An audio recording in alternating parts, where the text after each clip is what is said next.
হয় কোনোবা মিয়া মানুহক ইউজ কৰিব লাগিব নহলে কোনোবা মিয়া মানুহক গালি পাৰিব লাগিব মিয়া মানুহৰ ভালেই কক বেয়াই কক মিয়া মানুহক গালি পাৰিলে বা ভাল পালেহে ৰাজনীতিবিদ হ'ব পাৰিব মিয়া নহলে অসমৰ অৰ্থনৈতিক অৱস্থা দুৰ্বল হৈ যাব অসমীয়া ভাষা কলা কৃষ্টি জীয়াই ৰখাত মিয়া মানুহৰ 100% অৱদান আছে ইতিমধ্যে দেখিবলৈ পাইছে যে বিগত বিধানসভাৰ পৰা এতিয়ালৈকে বা বিভিন্ন সময়ত বিভিন্ন ৰাজনৈতিক ব্যক্তিসকলে বিভিন্ন অৰাজনৈতিক ব্যক্তিসকলে অকল মিয়া মিয়া মিয়া কৰি থাকে কিছুমানৰ মতে মানে মিয়া এটা অলাগতিয়াল এটা বস্তু আৰু কিছুমানে মিয়াক লৈ মানে অকল ৰাজনীতি কৰে মিয়া নহলে আমি ধাৰণা কৰিছো যে অসমৰ মুখ্যমন্ত্ৰী হ'ব নোৱাৰে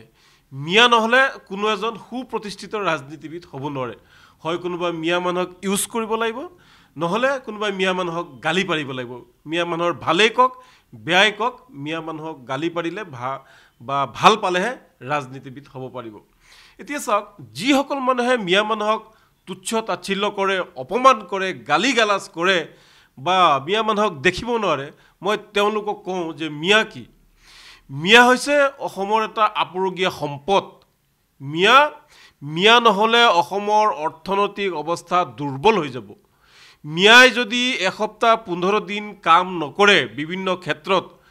আপোনাৰ কৃষি ক্ষেত্ৰত হোক বিভিন্ন ইণ্ডাষ্ট্ৰিত হোক বিভিন্ন উদ্যোগত হোক অসম কিন্তু অসমৰ অৰ্থনৈতিক অৱস্থা জুৰুলা হৈ যাব দুৰ্বল হৈ যাব গতিকে মিয়াৰ লগত এনেকুৱা ধৰণৰ চ্যালেঞ্জ কৰিব নালাগে মিয়াৰ লগত টক্কৰ দিব নালাগে মিয়াৰ লগত কাজিয়া কৰিব নালাগে মিয়া এটা সহজ সৰল জাতি মিয়া কাৰোবাক ক্ষতি কৰিব নিবিচাৰে হয় সকলো জাতি জনগোষ্ঠীৰ মাজতে বেয়া মানুহ থাকে এটো আমি সকলোৱে জানো কিন্তু আপুনি দেখিব যে কেতিয়াবা দুই এজন মিয়াই যদি বেয়া কাম কৰিছে কিছুমান মানুহে সমগ্ৰ মিয়া জাতিটোকে গালি গালাজ কৰা আৰম্ভ কৰি থাকে গতিকে এইবোৰ কৰা বন্ধ কৰিব লাগে আৰু মই মিয়াসকলক অনুৰোধ জনাম যে আমাৰ কেন্দ্ৰীয় মন্ত্ৰী নীতিন গাডকাৰী ডাঙৰীয়াই সৌখিদনা কৈছে যে মিয়াসকল আইপিএছ হ'ব লাগে এপিএছ হ'ব লাগে আইআৰএছ হ'ব লাগে ডিসি হ'ব লাগে গতিকে মই তেওঁৰ কথা সন্মান জনাইছো যে তেওঁ মিয়া মুছলমানসকলৰ কাৰণে তেওঁ এইখিনি যে চিন্তা কৰিছে আৰু আমিও ধাৰণা কৰিছো যে অসমত এতিয়া মিয়া মুছলমানসকল মানে বহু ডক্টৰ হৈছে ইঞ্জিনিয়াৰ হৈছে বৈজ্ঞানিক হৈছে কিন্তু আইএএছ এপিএছ আইআৰএছ এইবিলাক কম গতিকে এইবিলাক হোৱাৰ কাৰণে চৰৰ ল'ৰা ছোৱালীয়ে তিৰপালত শুই থাকি হলেও তেওঁলোকে এইখিনি যোগ্যতা অৰ্জন কৰাৰ কাৰণে কাম কৰিব লাগিব খাই হোক নাখাই হোক কাম কৰিব লাগিব কাৰণ আপুনি জানে যে বৰষুণ আহিলেও মিয়া মানুহ ৰদৰ প্ৰখৰ ৰদত তেওঁলোকৰ মাথা দি পিঠি দি তেওঁলোকে খেতি কাম কৰে বৰষুণ আহিলেও তেওঁলোকৰ মূৰত বৰষুণ লৈ তেওঁলোকে খেতি কাম কৰে গতিকে মিয়াসকলক মই অনুৰোধ জনাম যে অসমৰ অৰ্থনৈতিক অৱস্থা মজবুত কৰাৰ কাৰণে আপোনালোকে যিমান দূৰলৈ যাব লাগে আপোনালোকে কাম কৰক আৰু এটা গুৰুত্বপূৰ্ণ কথা হৈছে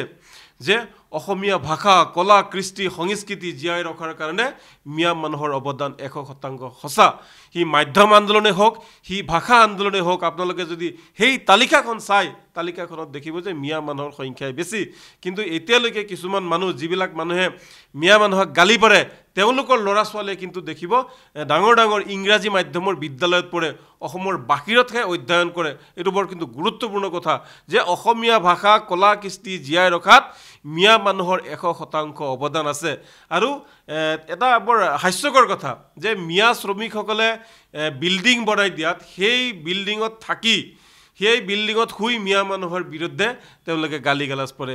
মিয়া মানুহে চৰ চাপৰি অঞ্চলত শস্য উৎপাদন কৰে মাছ উৎপাদন কৰে শাক পাচলি খেতি কৰে আৰু সেই খেতিসমূহ তেওঁলোকে খাই পেট ভৰাই তাৰ পিছত মিয়া মানুহক গালি গালাজ পাৰে মিয়া মানুহক তুচ্ছ তাচ্ছিল্য কৰে গতিকে মিয়া মানুহ ইমান বেয়া কৰিছে নেকি অসমত মিয়া মানুহ একো বেয়া কৰা নাই অকল মিয়া মানুহক লৈ একাংশ ৰাজনৈতিক দলে ৰাজনীতি কৰি আহিছে আৰু মিয়া মানুহৰ সমস্যা কোনো এটা ৰাজনৈতিক দলে সমাধান কৰা নাই হি কংগ্ৰেছ হওক হি বিজেপি হওক হি এআৰডিএফ হওক হি অসম গণ পৰিষদ হওক ভাৰত স্বাধীন হোৱাৰ পিছৰ পৰা এই মিয়া জাতিটোক লৈ একমাত্ৰ ৰাজনীতি কৰি আহিছে গতিকে বৰ্তমান অসমৰ মুখ্যমন্ত্ৰী ডাঙৰীয়াক আমি অনুৰোধ জনাইছো যে মিয়া জাতিটো বহুত পিছ পৰি আছে মিয়াসকলৰ আৰ্থিক সামাজিক উন্নয়নৰ বাবে আপুনি কিছু পদক্ষেপ গ্ৰহণ কৰিব লাগে